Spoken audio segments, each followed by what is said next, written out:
안녕하세요. 법률사무소 이름의 전성배 변호사입니다. 오늘은 유부남과 사실혼 관계를 유지하다가 사실혼을 청산하면서 유부남으로부터 50억 원을 받은 여인이 있습니다.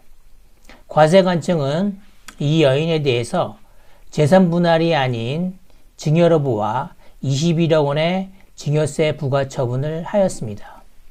여인은 이에 불복해 다투었습니다. 이 사건을 살펴보도록 하겠습니다. 50억 받고 21억 뺏기다. 단순한 이별이 수십억 세금 분쟁으로 번지는 가사세무의 치명적 교차점. 중혼적 사실혼 해소에 따른 증여세 폭탄의 해부와 방어 전략.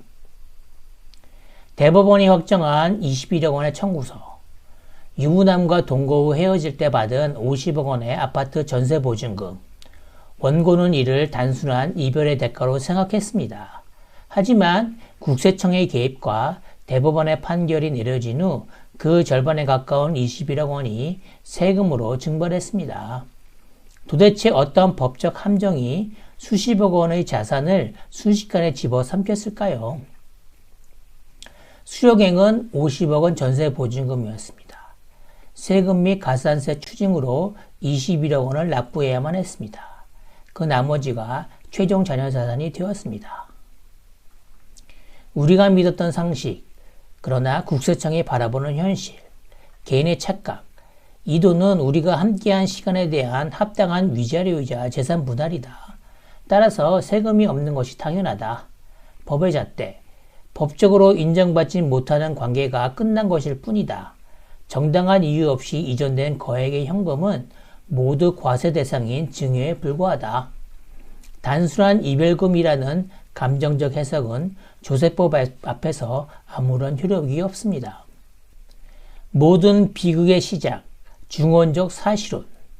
상대방에게 이미 법률상 배우자가 존재하는 상태에서 맺어진 실질적 부부관계. 우리 민법은 중혼을 엄격히 금지합니다. 따라서 법률상 혼인을 유지한 채 제3자와 동거하는 중혼적 사실혼은 원칙적으로 어떠한 법적 보호도 받을 수 없습니다. 이는 가사법의 보호막이 완전히 사라짐을 의미합니다. 일반 사실혼과 중혼적 사실혼의 결정적인 차이. 일반 사실혼은 법적 보호 및 지위가 인정됩니다.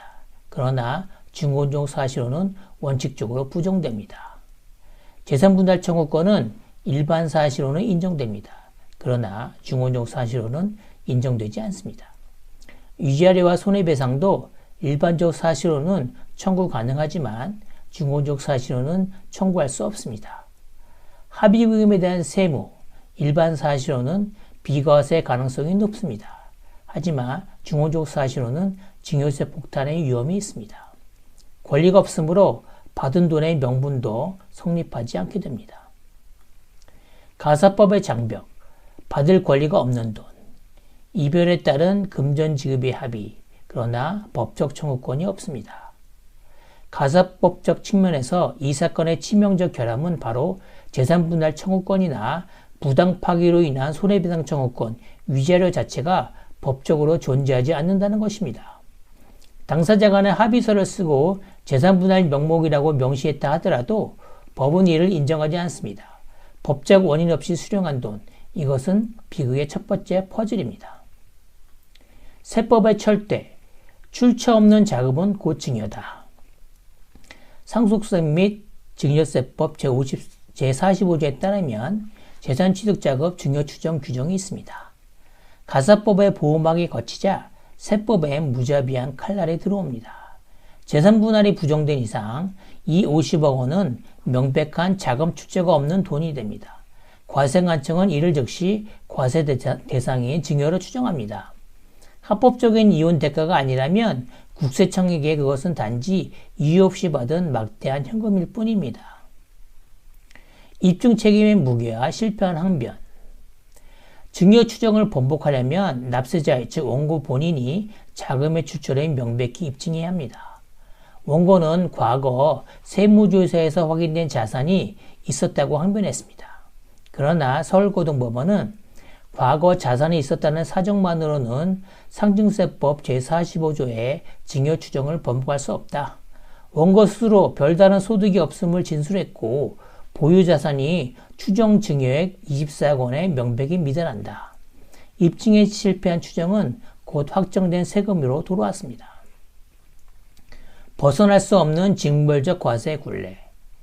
법률상 배우자가 존재했다. 즉 중원조 사실혼이 되면 재산분할 청구권과 위자료 청구권이 없다. 따라서 수령한 금전의 법적 명분이 상실하고 무상 이전에 간주되어 증여 추정이 발동되면 압도적 입증 책임이 되고 이를 실패하게 되면 21억 원의 증여세 폭탄이 맞게 됩니다. 수십억 세금을 지원에는 단 하나의 열쇠, 즉 특별한 사정.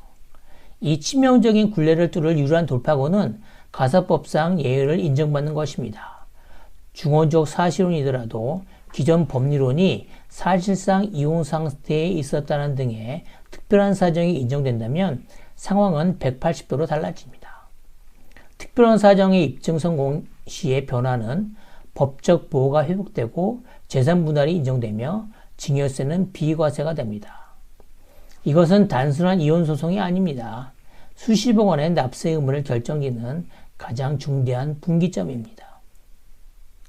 송금 버튼이 눌리기 전에 당신이 해야 할 합의 및 송금 전 before, 절대적 맹신 금지, 개인 간의 비과세 합의서는 국세청 앞에서는 휴지 조각입니다.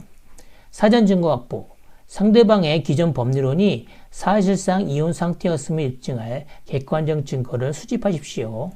통합적 구조 설계, 자금 이동 전 세무당국의 추적을 방어할 법적 명분을 완벽히 세팅해야 합니다.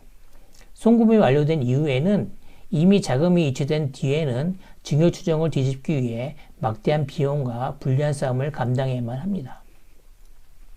가사와 세무의 완벽한 결합만이 자산을 지킵니다. 50억을 받고 21억을 빼앗긴 원고의 패착은 가사 분쟁과 세무 리스크를 분리해서 생각하는 데 있었습니다. 가족법의 문제를 해결하는 것과 조세법의 칼날을 피하는 것은 결코 별개의 작업이 아닙니다. 거액의 금전이 오가는 복잡한 이별의 순간, 섣부른 합의 전에 가사 사건과 세무 리스크를 동시에 통제할 수 있는 통합적 전문가의 조력을 반드시 확보하십시오. 그것이 당신의 몫을 온전히 지키는 유일한 방법입니다.